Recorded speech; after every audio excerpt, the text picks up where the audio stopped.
புனித லூக்கா எழுதிய நற்செய்தியிலிருந்து வாசகம். அதிகாரம் 5 இறை வார்த்தைகள் 17 26 முடிய.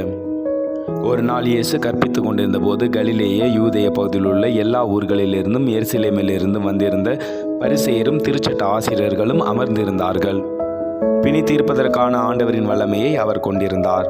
அப்பொழுது சிலர் முடக்குவாதமுற்ற ஒருவரை கட்டிலோடு சுமந்து கொண்டு வந்து அவரை உள்ளே கொண்டு போய் இயேசு முன் வைக்க வழி தேடினர். மக்கள் திரண்டிருந்த காரணத்தால் அவரை உள்ளே கொண்டு போக அவர்களால் முடியவில்லை.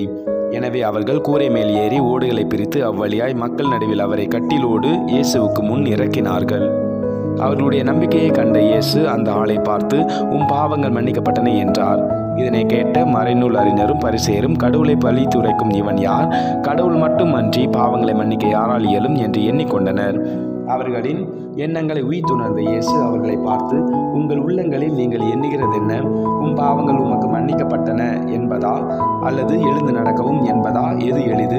மண்ணுலகில் பாவங்களை மன்னிக்க மானிட மகனுக்கு அதிகாரம் உண்டு என்பதை நீங்கள் அறிந்து கொள்ள வேண்டும் என்றார். எனவே அவர் முடக்குவாதமுற்றவரை நோக்கி, நான் உமக்கு சொல்கின்றேன், நீர் எழுந்து உம்முடைய கட்டிலை தூக்கி கொண்டு உமது வீட்டுக்கு போம் என்றார். உடனே அவர் அவர்கள் முன்பாக எழுந்து தாம் படுத்திருந்த கட்டிலை தூக்கி கொண்டு கடவுளை போற்றி புகழ்ந்தவாறே தமது வீட்டுக்கு போனார். இதை கண்ட யாவரும் மெய் மறந்தவராய் கடவுளை போற்றி புகழ்ந்தனர். அவர்கள் அச்சம் நிறைந்தவராய், இன்று புதுமையானவற்றை கண்டோம் என்று பேசிக் கொண்டார்கள்.